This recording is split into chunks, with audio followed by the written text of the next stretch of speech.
Hello everyone, so this is Rakshita from Lifeline Success. So today we are going to start from Economics Class 9, chapter number 4, Food Security in India. So in this chapter we have completed part 1.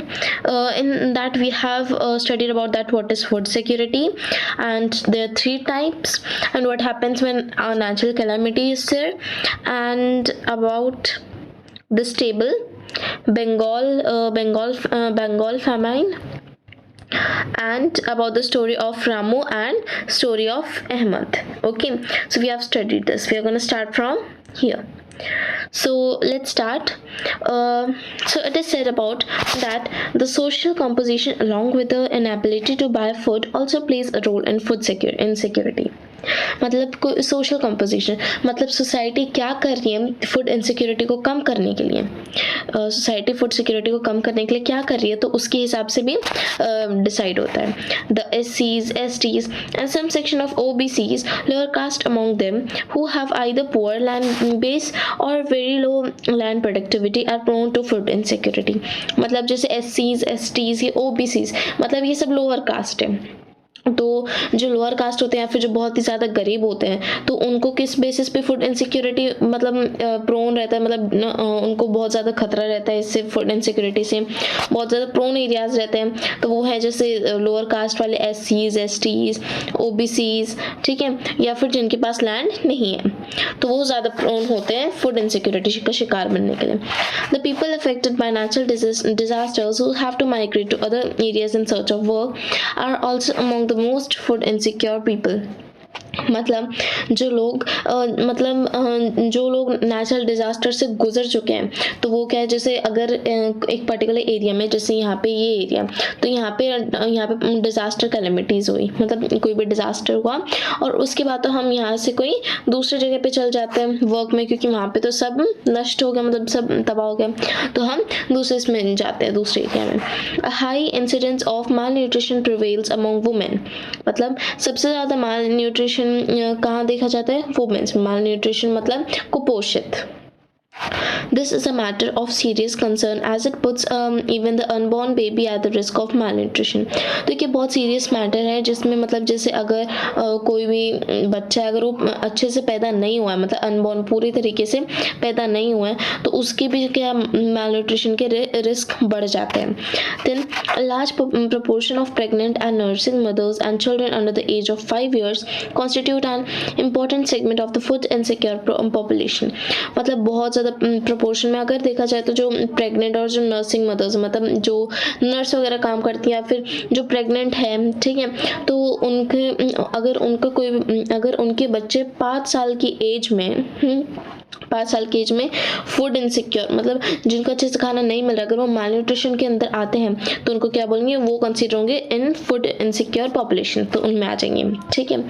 The next is according to national health and family survey NHFS, मतलब तो एक survey है national N health H and family F survey S, so it is NHFS.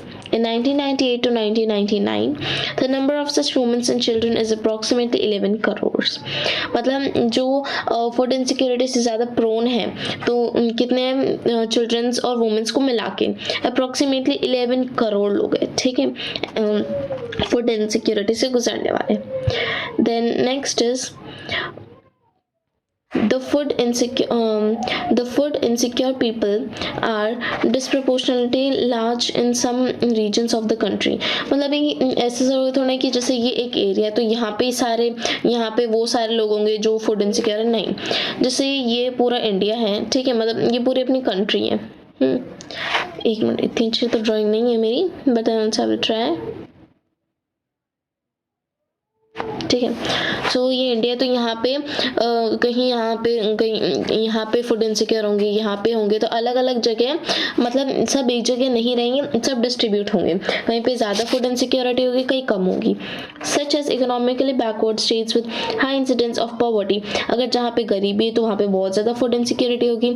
Tribals, मतलब जहाँ पे आदिवासी, तो वहाँ पे तो कोई आने वाला है नहीं, तो फूड उनको कहाँ से मिलेगा. एंड रिमोट एरियाज, तो वो भी ट्राइबल्स, मतलब एकदम जंगल के अंदर वाले. Regions more prone to natural disasters, तो यहाँ पे क्या है, ज़्यादा डिजास्टर्स आने के क्या चांसेस रहते हैं, ठीक है। डिजास्टर्स जैसे अगर कोई, जैसे गंगा नदी जहाँ पे है, तो वहाँ पे जो लोग वहाँ पे रहते होंगे, तो उनको क्या है, मतलब वहाँ पे कभी बाढ़ आ सकते हैं, ठीक है। तो उनको बहुत ज़्यादा क्या करना पड़ेगा, मतलब बहुत ज़्यादा रिस्क वगैरह लेना पड़ेगा, ध्यान रखना पड़ेगा कि अगर बाढ़ आ गई तो क्या करना हो उनको, then etcetera. In fact, the states of Uttar Pradesh, means eastern and the southeastern parts, Bihar, Jharkhand, Orissa, and West Bengal, Chhattisgarh, parts of Madhya Pradesh and Maharashtra account for large number of food insecure people in the country. अब सबसे ज़्यादा food insecure people country, मतलब कुछ तो states होंगे ना जहाँ पे ज़्यादा है, तो पहला उत्तर प्रदेश, सेकेंड है Bihar, third Jharkhand, fourth Orissa, fifth West Bengal, six Chhattisgarh, 7 parts of Madhya Pradesh and it is Maharashtra. Total 8 states है जो प्रोन है इस कंट्री में। The next is hunger is another aspect of indicating food insecurity. अभी hunger क्या है, दूसरा aspect है, मतलब food insecurity बनाने का एक दूसरा तरीका है hunger, मतलब भूख। Then hunger is not just an expression of poverty. अभी hunger मतलब क्या बोलेंगे, भूखा, ठीक है। भूखा किसको बोलेंगे, जो गरीब रहते हैं, जिनके पास पैसे वगैरह नहीं रहते। तो hunger मतलब सिर्फ ऐसे नहीं कि सिर्फ गरीबी है, it brings about poverty, ठीक है। यानी कि सिर्फ वो पॉवर्टी को दर्शाते हैं, वो पॉवर्टी लाता भी है। The attainment of food insecurity therefore involves eliminating current hunger and reducing the risk of future hunger. मतलब अगर हम लोग फूड को सिक्योर करें तो सिर्फ आज ही नहीं बल्कि आगे आने वाला कल भी हमारा, ठीक है, अपना आगे वाला कल भी, अपना फ्यूचर भी क्या है वो भी ब्राइट होगा, ठीक है। तो उसमें भी फूड इनसिक्योरिटी नहीं रहेगी, मतलब उसके रिस्क तो कम हो जाएंगे। Then hunger has chronic and seasonal dimension. अभी हंगर के 2 डायमेंशंस, कितने हंगर के 2 डायमेंशंस है, फर्स्ट है क्रॉनिक और दूसरा है सीजनल। पहला डायमेंशन है क्रॉनिक डायमेंशन, दूसरा सीजनल डायमेंशन। अभी chronic hunger, now chronic hunger is a consequence of diets persistently inadequate in terms and or in quality। मतलब जैसे कि हम बोले क्रॉनिक हंगर मतलब जैसे जो कंटिन्यूसली होता रहता है, कंटिन्यूसली अगर उनको खाना अच्छा नहीं मिल रहा है, खराब मिल रहा है या नहीं मिल रहा है, तो उनका हम बोलेंगे chronic hunger। Then poor people suffer from chronic hunger because of the very low income and in turn inability to buy food even for survival। अभी क्रॉनिक हंगर हम जो बहुत गरीब लोग होते हैं उनको बोलेंगे, क्योंकि एक तो उनको कम पैसे मिलते हैं, ठीक है, पैसे कम मिलते हैं जिनसे वो अब सफिशिएंट फूड भी नहीं खरीद पाते। देन नेक्स्ट है सीजनल हंगर नाम से पता चल रहा है वो डिपेंड्स ऑन द सीजन। अभी seasonal hunger is related to the cycles of food growing and harvesting. वही मैंने बताया, सीजनल मतलब खाने को उगाने से लेके खाने को काटने तक, मतलब क्रॉप्स को उगाने से लेके क्रॉप्स को काटने तक का ये प्रोसेस है। This is prevalent in rural areas. तो ज़्यादातर कहाँ देखा जाता है, रूरल एरियाज, मतलब गांव के एरियाज में। Because of the seasonal nature in agriculture activities, क्योंकि जैसे अभी आपने पढ़ा है कि एग्रीकल्चर में सीजनल नेचर होता है। तो सीजनल मतलब जहाँ पे बिजी सीजन होते हैं तो वहाँ पे काम ज़्यादा मिलते हैं, जैसे हार्वेस्टिंग, सोइंग वगैरह। अब जैसे बीज के जैसे उसका ध्यान रखना, तो उसमें ज़्यादा काम वो बिजी सीजन में नहीं आता, तो वहाँ पे एम्प्लॉयमेंट उतनी नहीं मिलती। तो then and in urban areas, अब ये तो मैंने आपको मतलब रूरल एरियाज की बात बताई जहाँ पे सब एग्रीकल्चर पे डिपेंड है। और हम अर्बन एरियाज की बात देखें तो यहाँ पे बिकॉज ऑफ कैजुअल लेबरर, मतलब जो सिंपल लेबर है उनकी वजह से, and example there is less work for casual construction labourers during the rainy season. मतलब और वहाँ पे काम भी उनको कम मिलता है, जैसे कुछ कंस्ट्रक्शंस वगैरह करने के लिए या फिर और भी मतलब रेनी सीजन में काम करने के लिए भी उनको क्या है, मतलब कम काम मिलता है। This type of hunger exist when a person is unable to get work for the entire year. तो सीजन हंगर मतलब एक टाइप का, इसमें एक टाइप भी है हंगर का जिसमें कोई भी एक पर्सन को पूरे साल भी कोई काम नहीं मिलता। तो आई होप आपको ये दोनों हंगर समझ में आएंगे, क्रॉनिक हंगर और सीजनल हंगर। अब तो ये percentage of house hold with hunger in India, तो ये तो बस जस्ट आपको ये परसेंटेज दिया है कि सीजनल है, क्रॉनिक और टोटल कितना है, मतलब दोनों को ऐड करके कितना है। जैसे रूरल एरियाज में 1983 में 16.2 सीजनल था और 2.3 क्रॉनिक था, तो इन दोनों का अगर ऐड करेंगे तो 18.5। द नेक्स्ट ईयर है 1993 टू 1994, तो इसमें 4.2 सीजनल था और 0.9 क्रॉनिक था, अगर दोनों का ऐड करेंगे तो 4.2 plus 0.9 5.1। And in third year में 1999 टू 2000, तो 2.6 सीजनल हंगर, 0.7 क्रॉनिक हंगर और टोटल कितना हुआ 3.3। देन अगर ये तो रूरल एरियाज की बात होगी, मतलब गांव की। अगर हम देखें अर्बन एरियाज पे 1983 में सीजनल हंगर 5.6, क्रॉनिक 0.8, अगर ऐड करें तो क्या होगा 5.6 plus 0.8 that is 6.4। Next is 1993 to 1994, तो यहाँ पे 1.1 सीजनल हंगर है, 0.5 chronic hunger, then 1 plus 1.1 plus 0.5 is equals to 1.6। The next is 1999 to 2000, तो यहाँ पे 0.6 सीजनल हंगर है, 0.3 क्रॉनिक हंगर है। If you add them 0 plus 6 plus 0.6 plus 0.3 that is 0.9।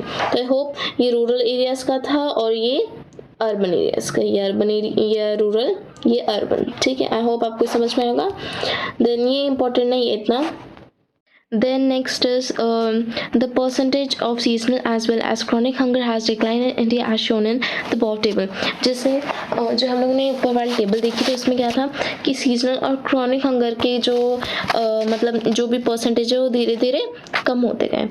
The next is India is aiming at self sufficiency in food grain since independence। तो independence के बाद से India चाहता है कि वो खुद ही प्रोड्यूस करे और खुद ही मतलब प्रोडक्शन करे और सबको मिले, सफिशिएंट ग्रेन्स हम मतलब प्रोड्यूस कर पाए India. Then after independence, Indian policy makers adopted all measures to achieve self-sufficiency in food grains। तो यहाँ पे मतलब यही बताया कि इंडिया के बाद इंडिपेंडेंस के बाद इंडिया की पॉलिसी अडॉप्ट की इन्होंने, ताकि जिसमें सबके पास सफिशिएंट भरपूर जो है अनाज जो है सब अच्छे से खाना खा पाए। Then India adopted new strategy in agriculture, तो फिर इंडिया ने एक नई स्ट्रैटेजी, एक नया प्लान अडॉप्ट किया एग्रीकल्चर के लिए, विच रिजल्टेड इन ग्रीन रेवोल्यूशन। तो ग्रीन रेवोल्यूशन तो हमने पढ़ा भी है, ठीक है, ग्रीन रेवोल्यूशन वगैरह, specially the production of wheat and rice. जो फार्मर्स ने किया, इंडिया के फार्मर्स ने व्हीट के लिए और राइस के लिए, दोनों के लिए, तो था green revolution. And next is Indira Gandhi, the then prime minister of India. तो इंदिरा गांधी क्या है, तब की प्राइम मिनिस्टर थी इंडिया की। Official recorded the impressive strides of green revolution in agriculture. तो उन्होंने क्या ऑफिशियली क्या है मतलब ग्रीन रेवोल्यूशन वगैरह मतलब कैसे हुआ, कैसे प्लान बना, कैसे फिर उसको इम्प्लीमेंट किया, तो ये सब कुछ रिकॉर्ड किया गया था bye releasing special stamp entitled wheat revolution. तो और दूसरा रेवोल्यूशन भी इसके साथ ही स्टार्ट हुआ जो था व्हीट रेवोल्यूशन। देन नेक्स्ट है व्हीट रेवोल्यूशन के बाद इन जुलाई 19, तो इसकी डेट भी दी गई 1968। Then next is the success of wheat. The success of wheat was later replicated in rice। फिर जो मतलब wheat का जो सक्सेस था, मतलब जो भी इन्होंने जितना भी प्रोड्यूस किया, तो वो सेम जैसे हम लोगों ने wheat में किया वो सेम replicated मतलब सेम हम लोगों ने राइस में भी किया। The increase in food grains was however disproportionate। मतलब proportion में नहीं था, equal में नहीं था कि जैसे wheat में किया वैसे राइस में, मतलब थोड़ा सा ऊपर नीचे प्रोडक्शन हुआ था। The highest rate of growth was achieved in Uttar Pradesh and Madhya Pradesh. तो सबसे ज़्यादा हाईएस्ट रेट जिसमें ग्रो हुआ है, सबसे हाईएस्ट ग्रो हुआ है वो उत्तर प्रदेश और एमपी में, मतलब यूपी और एमपी में, which was 44.01 and 30.21 million tons in 2015 to 2016। तो उत्तर प्रदेश में कितना हुआ 44.01 और मिलियन टन्स, ठीक है, और एमपी में 30.21 मिलियन टन्स। ये 2015 टू 2016 का डाटा है। Then the total food grain production was, अभी मध्य प्रदेश और उत्तर प्रदेश का मिला के 30.21 प्लस 44.01, तो उसका एडिशन क्या होगा 252.22 होगा। वैसे मतलब उतना क्लियरली नहीं मतलब, बट दोनों की प्रोडक्शन को मिला के अभी उतना ऐड करेंगे तो उतना तो आएगा नहीं, ठीक है। तो समथिंग 74.22 समथिंग आएगा, ठीक है, बट ये उससे ज़्यादा है। मिलियन टन्स इन 2015 एंड 2016 और फिर टोटल फूड ग्रेन प्रोडक्शन हुआ 2015 टू 2016 में 252.22 and it has change to 275, फिर 52 से 75 में चेंज हो गया मिलियन टन्स 2016 टू 2017 में, तो और ज़्यादा क्या है ये बढ़ता गया। Then Uttar Pradesh and Madhya Pradesh recorded a significant production in field of wheat which was 26.87 and 17.69 million tons in 2015 to 2016। तो दोनों का डाटा रिकॉर्ड किया गया कि यूपी और एमपी में दोनों के प्रोडक्शन को मिला के कितने मिलियन टन्स प्रोड्यूस हो रहा है, ठीक है। तो वो ईयर में 2015 to 2016 में respectively. West Bengal and UP on the other hand recorded significant production of rice. तो वेस्ट बंगाल और यूपी में भी इन्होंने कितना प्रोड्यूस किया था 15.75 और 12.51 मिलियन टन्स, और ये रहा 2015 to 2016। The next is food security in India। तो फूड सिक्योरिटी इन इंडिया यहाँ पे देखा जाए तो since the advent of green revolution in the early 1970s the country has avoided famine even during the adverse weather condition. मतलब अगर देखा जाए तो मतलब ग्रीन रेवोल्यूशन 1970s में चालू हुआ था, फिर कंट्री हैज़ अवॉइडेड फेमाइन, तो इसकी वजह से क्या है जब ग्रीन रेवोल्यूशन चालू हुआ था तो तब फेमाइन मतलब भुखमरी नहीं थी उतने टाइम में, and even during adverse weather conditions, और वेदर कंडीशंस भी थोड़ी एडवर्स थी मतलब डिफरेंट थी। देन नेक्स्ट हम देखेंगे तो India has become self-sufficient in food grains during the last 30 years because of a variety of crops grown all over the country। मतलब इंडिया क्या है इन पिछले 30 सालों में क्या इंडिया सेल्फ सफिशिएंट हो गया, मतलब खुद कमाना सीख गया, मतलब खुद प्रोड्यूस करना। इंडिया मतलब मतलब एक खुद का प्रोडक्शन करने वाला ऐसा इंडिया बन चुका था पिछले 30 सालों में, क्योंकि क्रॉप्स की भी अलग अलग वैरायटी आ रही थी और ये पूरी कंट्री में फैली जा रही थी। Then availability of food grains even in adverse weather conditions और otherwise at the country or otherwise at the country level has further been ensured with a carefully designed food security system by the government। तो यहाँ पे क्या है जैसे अभी government को तो देखना पड़ेगा कि हर जगह मतलब देखो अभी हर जगह तो अच्छा वेदर कंडीशन नहीं हो सकता ना, और हर जगह मतलब कुछ जगह ऐसे भी होता है कि फूड ग्रेन्स नहीं पहुँच पाते, मतलब अच्छे से डिस्ट्रीब्यूट नहीं हो पाते। तो उसके लिए गवर्नमेंट ने भी कुछ स्टेप्स लिए हैं, 2 स्टेप्स लिए हैं जो जहाँ पे ये मेंशन करके बताया गया है। So this system has 2 components, तो इसमें 2 कंपोनेंट्स बताए हैं। तो फर्स्ट है वो बफर स्टॉक, ठीक है, इसके बारे में हम डिटेल में पढ़ेंगे, और सेकंड है पब्लिक डिस्ट्रीब्यूशन सिस्टम, ये मैंने बताया भी था, इसका फुल फॉर्म है PDS, ठीक है। PDS का मतलब क्या होता है पब्लिक डिस्ट्रीब्यूशन सिस्टम, तो ये दोनों हम डिटेल में पढ़ेंगे। देन पहला है हमारा बफर स्टॉक। अभी व्हाट इज बफर स्टॉक, तो नाम से पता चल रहा है बफर मतलब एक्स्ट्रा और स्टॉक मतलब स्टॉक रखना किसी भी चीज का। So buffer stock is the stock of food grains, namely wheat and rice, procured by the government through the Food Corporation of India FCI। मतलब buffer stock मतलब एक टाइप का स्टॉक है फूड ग्रेन्स का। बफर स्टॉक मतलब खाने की बात करें तो ऑफकोर्स अनाज तो आएगा, तो अनाज का ही स्टॉक रखा जाएगा। तो अनाज में ज़्यादा से ज़्यादा क्या आता है व्हीट, राइस वगैरह, ठीक है, और ये गवर्नमेंट देती है। गवर्नमेंट कहाँ से देती है FCI मतलब फूड कॉर्पोरेशन ऑफ इंडिया। तो ये ऑर्गेनाइजेशन बनी जिससे गवर्नमेंट हमें फूड ग्रेन्स देती है स्टॉक पे। Then the FCI purchases wheat and rice from the farmers in states where there is surplus production। अभी FCI के पास कहाँ से आता है खाना, FCI के पास मतलब जो फार्मर्स के पास जिनके पास सरप्लस व्हीट और राइस हो जाता है, मतलब एक्स्ट्रा व्हीट और राइस बच जाते हैं, तो वहाँ से लेते हैं और इनको फ्री में दे देते हैं। The farmers are paid a pre-announced price for their crops। तो फार्मर्स के लिए मतलब ये मतलब जो इनका प्राइस चेंज होता रहता है ना, तो उसके एक फाइनल प्राइस दे देते हैं। Then this price is called minimum support price. इस प्राइस को हम क्या बोलते हैं मिनिमम सपोर्ट प्राइस। एक बार फिर बता देती हूँ, the farmers are paid a pre-announced price, उनको pre-announced price पे करना पड़ता है और उसको हम बोलते हैं minimum support price। क्या बोलते हैं? minimum support price, मतलब MSP। The MSP is declared by the government every year before the sowing season to provide incentives to farmers to raising the production of these crops।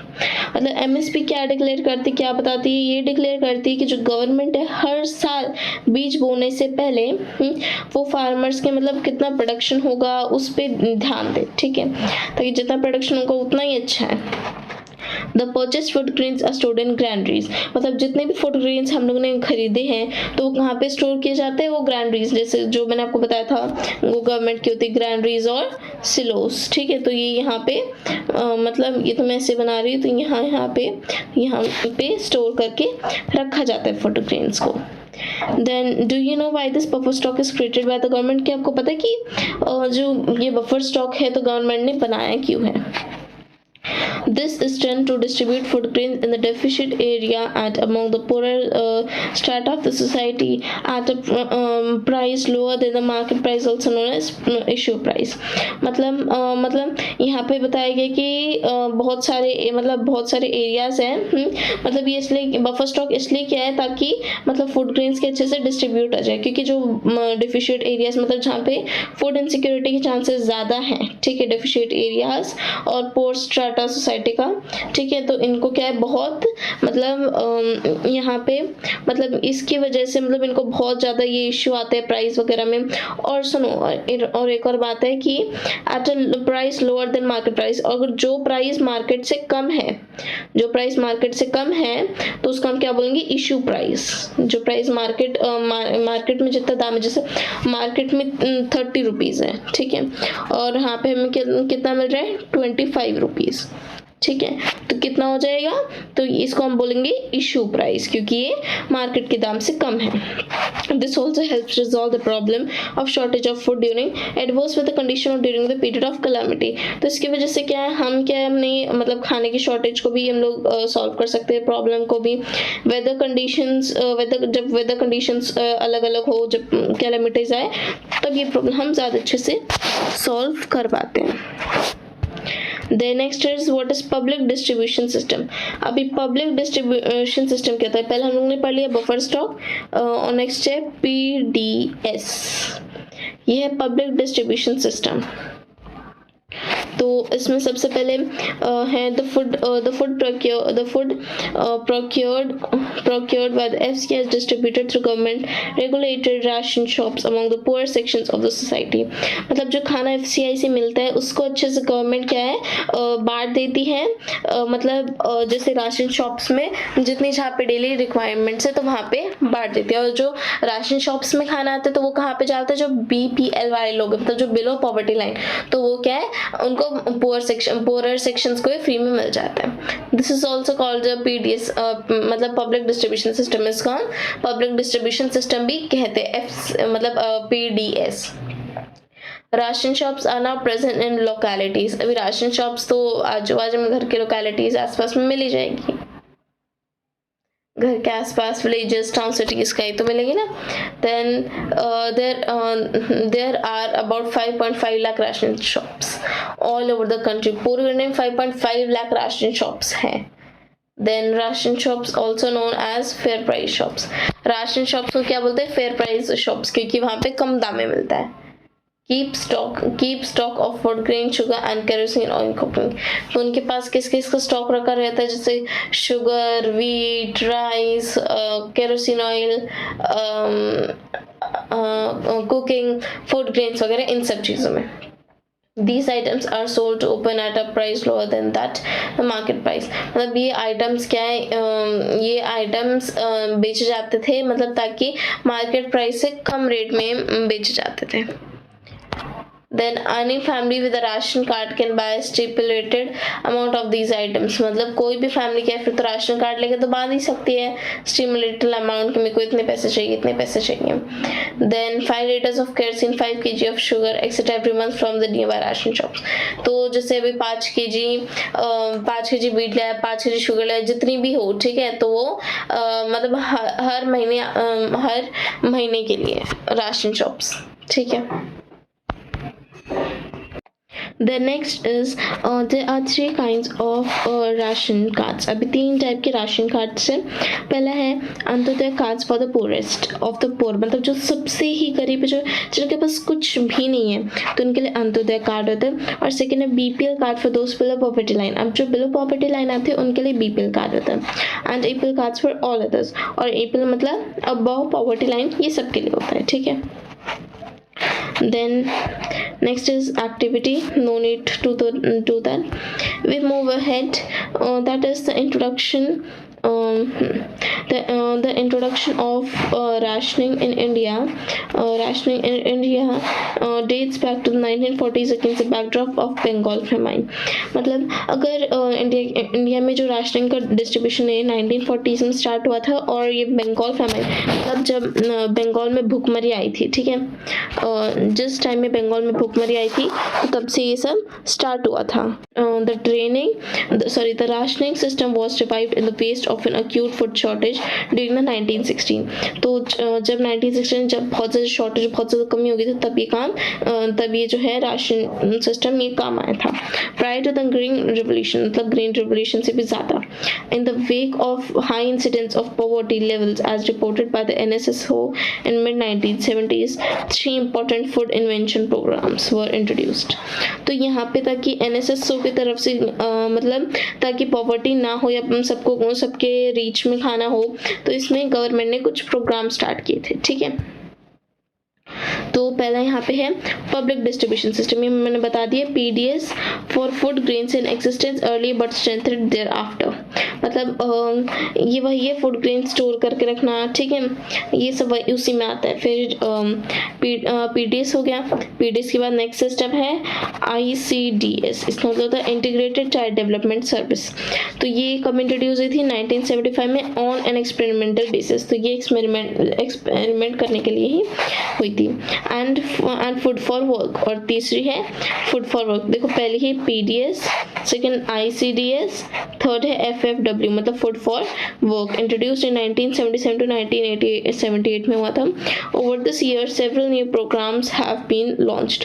इस year में बहुत सारे programmes launch हुए थे and some have been restructured with growing experience.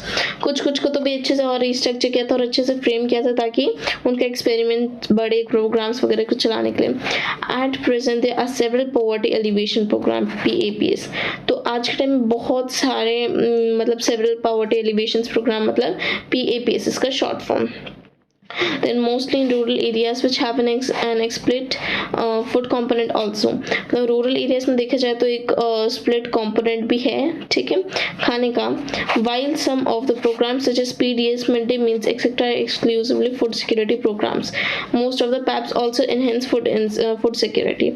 तो अभी जैसे PDS या मिड डे मील्स मतलब एक दिन में मिड डे मील्स वगैरह होते हैं। ठीक है, बीच में हम नाश्ता वगैरह करते हैं ना, स्नैक्स वगैरह खाते हैं, तो उन सब में ये फूड सिक्योरिटी क्या है, इंक्लूड होता है, और इसके हम बोलते हैं PAPS। Then employment program greatly contribute to food security by increase the income of the poor। मतलब employment programs जो रहते हैं, ठीक है, तो ज़्यादा से ज़्यादा contribute to food, तो ज़्यादा से ज़्यादा food security को contribute करते हैं। ठीक है, ताकि जो poor हैं उनकी क्या है, इनकम बढ़ जाए। ताकि उनकी इनकम बढ़ेगी तो उनके पास ज़्यादा पैसे आएंगे और फिर ज़्यादा अच्छे से कमा पाएंगे और खुद का पेट भी भर पाएंगे। Then suggested activity no need। Next is the national food security act 2013। तो 2013 का एक एक्ट दिया है आपको। So let's read that. This act provides for food and nutrition and security life at affordable price and enables people to live a life with dignity. मतलब इस act से हमें क्या खाना मिलता है और हमें मतलब मैनर्स ये सब भी सीखनी चाहिए। ठीक है, अफोर्डेबल होने चाहिए हम सब कुछ करने के लिए। And enables people to have a life with dignity, और सबकी क्या है, लाइफ बहुत अच्छी चल रही है, मस्त चल रही है। Under this act 75% of the rural population, 50% of the urban population have lists categorized as eligible household for food security। मतलब 75% से कम रूरल पॉपुलेशन और 50% से कम अर्बन पॉपुलेशन। ठीक है, then Next is current state of public the distribution system. So इसमें बताया जाता है कि that public distribution system PDS is the most important step taken by the government of India. GOL तो ये वही है, ठीक है.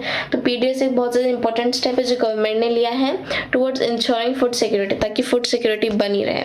And in the beginning the coverage of PDS was universal with no discrimination between poor and the non poor. तो non poor, तो यहाँ पे जैसे PDS का यूनिवर्सल होता है, मतलब जिसमें कोई भेदभाव नहीं होता, ठीक है, सब इक्वल रहते हैं, जो पुअर नॉन पुअर, ठीक है, तो सब एक साथ रहते हैं.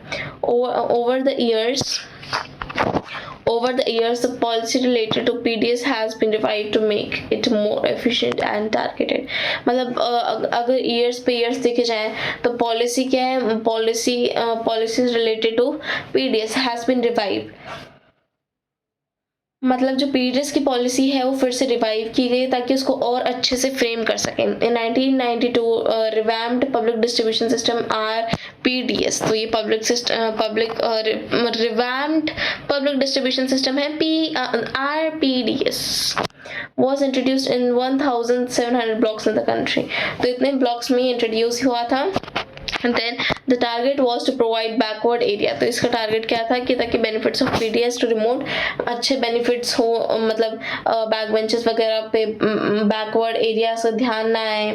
From June 1997 a distribution system means TPDS में was introduced to adopt the principle. तो ये क्यों इंट्रोड्यूस किया था, ताकि वहाँ की जो प्रिंसिपल थी, हाँ, वो सबको बहुत बुरी तरह डालती थी. ये पहली बार था कि मतलब हम किसी बीच में डिफरेंस कर रहे हैं and poor and non poor के बीच. And further in 2000 two special schemes were launched. OLS तो मतलब ये दो स्पेशल स्कीम्स जो लॉन्च हुई थी, अंत्योदय अन्न योजना AAY और Annapurna scheme APS with special target groups. अच्छे टारगेट ग्रुप्स के साथ है, मतलब सबने अपना गोल सेटअप कर रखा है. The next of poorest of the poor and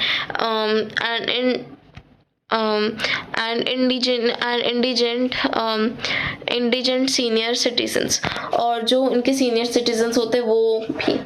And the functioning of these two schemes was linked with the existing network of the PDS. अब जो इसकी जो function की जो भी link रहेगी, ठीक है, दो स्कीम रहेगी तो उनमें से कुछ भी क्लिक करना है. फिर exciting network for the PDS. फिर तो क्या होता, मतलब फिर जो है, जो दोनों स्कीम्स जो है एग्जिस्टिंग नेटवर्क, मतलब उस टाइम को जब एग्जिस्टिंग नेटवर्क होना चाहिए PDS के लिए. Then next is some important features of PDS are summarized in table 4.3.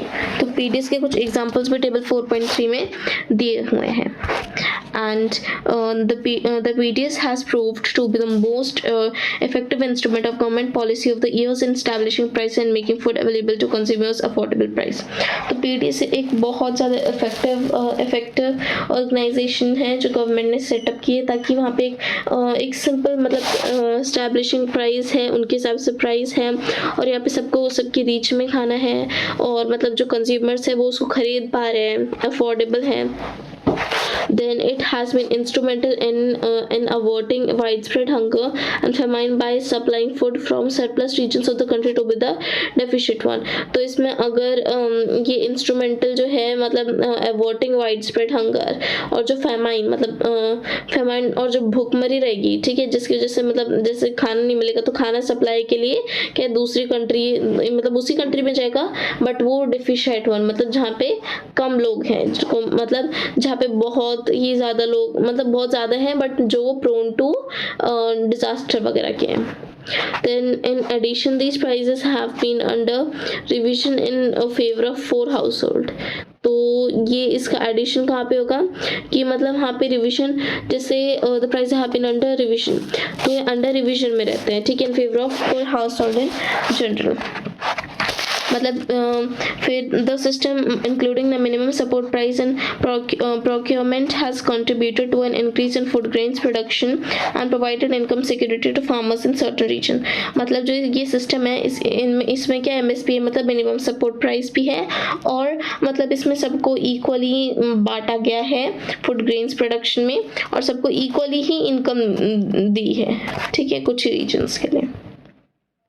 The next day, however, the public distribution had faced several criticism on several grounds. मतलब public PDS जो है कि बहुत ज़्यादा मतलब सख्त है, जैसे बहुत मतलब अभी हम बाहर जाने तो उसके लिए पहले पूछना पड़ेगा and all that. Insistence of hunger are prevalent despite overflowing granaries. तो अभी यहाँ ये तो granaries से लोस वगैरह में स्टोर करके रखते हैं. FCI godowns and overflames with grains.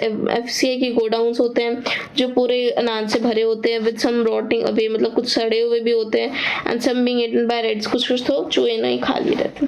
Then graph 4.2 shows that difference in food grains, मतलब 4.3 में बताते हैं कि हमें फूड ग्रेन्स के बीच में डिफरेंस और जनरल पोल के बीच में difference. The next again Antyodaya अन्न योजना AAY. So this we will do here only. Okay, now AAY.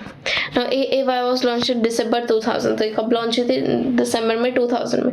Under this scheme 1 crore of poorest among the BPL families converted under the targeted public distribution system were identified.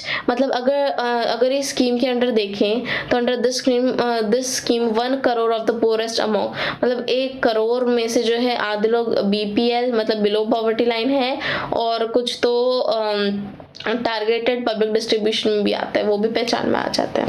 And poor families were identified by respective state rural development.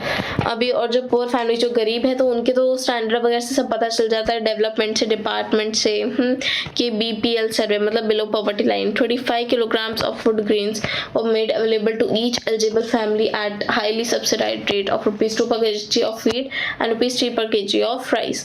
यहाँ पे 1 kg wheat का ₹2 और 1 kg rice का ₹3. Then this quantity has been enhanced from 25 to 35 kg with effect from April 2002. तो अप्रैल 2002 में क्या है और ज़्यादा यहाँ पे चेंजेस हो जाएंगे, मतलब जो 25 kg था वो 35 kg में आ जाएगा. Then the scheme has been further expanded twice by addition 50 lakh of BPL families in June 2003 and August 2004. तो यहाँ पता है कि इस स्कीम की वजह से क्या और ज़्यादा एक्सपैंड हुए ताकि जो 50 लाख फैमिलीज है तो BPL की तरफ होगी और 2004 मतलब 2004 अगस्त में कोई किसी को भी रख लो हमें वही चलता है, ठीक है. And with this increase 2 crore families have been covered under the AAY. तो इसकी जो दो families के AAY में मतलब कवर की गई. तो 1 2 3 मतलब बस 2 ही पेजेस बाकी, तो ये हम लोग नेक्स्ट पार्ट पढ़ेंगे. So we have completed 1 2 3 4 pages. So thank you so much for watching this video. So we will start again from the next topic, I think so the last one. So we have not yet finished, but then also this part 2 is already finished. So thank you so much for watching this video. Please don't forget to like, share and subscribe this video. Bye guys, see you later, bye.